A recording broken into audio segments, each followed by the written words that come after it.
Scorn's entire intent seems to be to disgust, disturb, and unnerve the player with its terrifying imagery of fleshy hallways and unsettling biomechanical monstrosities.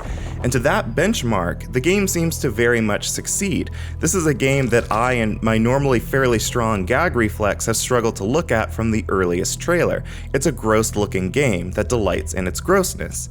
In Scorn, you play as an unnamed person who's become isolated in an unnerving place where viscous-looking living tissue and twisted mechanical contraptions have been combined in an uncanny relationship that seems symbiotic in nature. There are some moments of first-person shooting and elements of horror in Scorn, but the game is more focused on puzzle solving and exploration, not action or scares. Scorn has an incredible visual style. This game has been immediately recognizable for me since its original 2014 reveal. The not quite living but definitely not dead nature to everything curates this uncanny sense that the protagonist is never truly alone. Even the very walls give off the impression that they may be watching you, funneling you towards something eerie and terrible. Scorn looks and sounds like my favorite kind of horror game, an experience that is going to genuinely unnerve you, not try to make you afraid with frequent jump scares. The sick part of my brain that loves games like that can't get enough of what Scorn looks and sounds like.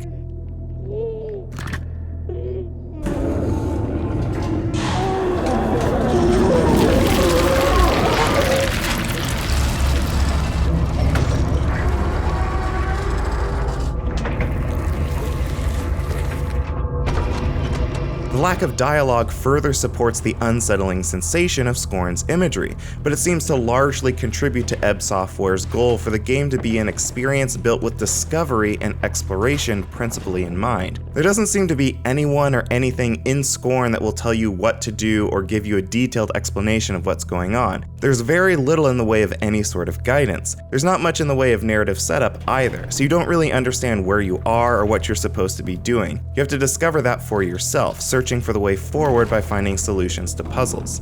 I assume the goal in Scorn is to escape wherever you are, whether that's hell, an alien planet, some terrifying vision, or something else entirely, but I genuinely could not tell you if that's the case. The game gives you nothing, relying on your blind curiosity to encourage you forward. This isn't altogether a novel concept. From Software's Soulsborne games are perhaps some of the best known examples of games that do a lot of showing and almost never tell, tasking players with spending dozens of hours piecing together what's happened prior to the start of the story, and how that relates to what you're supposed to do next. And there are plenty of other examples where the narrative through line is difficult to discern, especially early on in the story, like Hollow Knight, Limbo, and The Legend of Zelda: Breath of the Wild. Scorn, however, may be a bit too opaque in its storytelling and level design. It's definitely too soon to say for sure. GameSpot was only shown the opening section of the game for this preview, so there's a good chance that Scorn's plot and what you're supposed to do in order to beat the game becomes a lot more coherent later on. Regardless, it's too unfair to judge an entire game based on the opening minutes,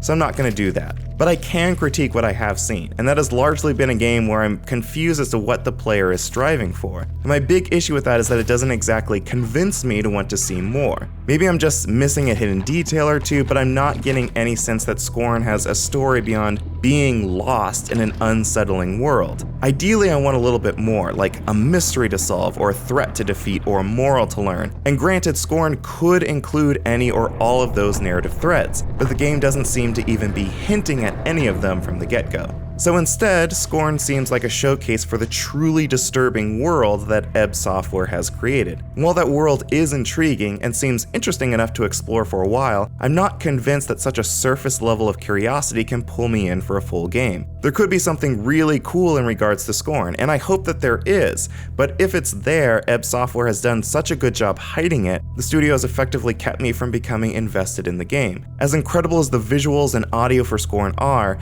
for now, they aren't enough for me. I want a little bit more narrative meat on these gross-looking bones.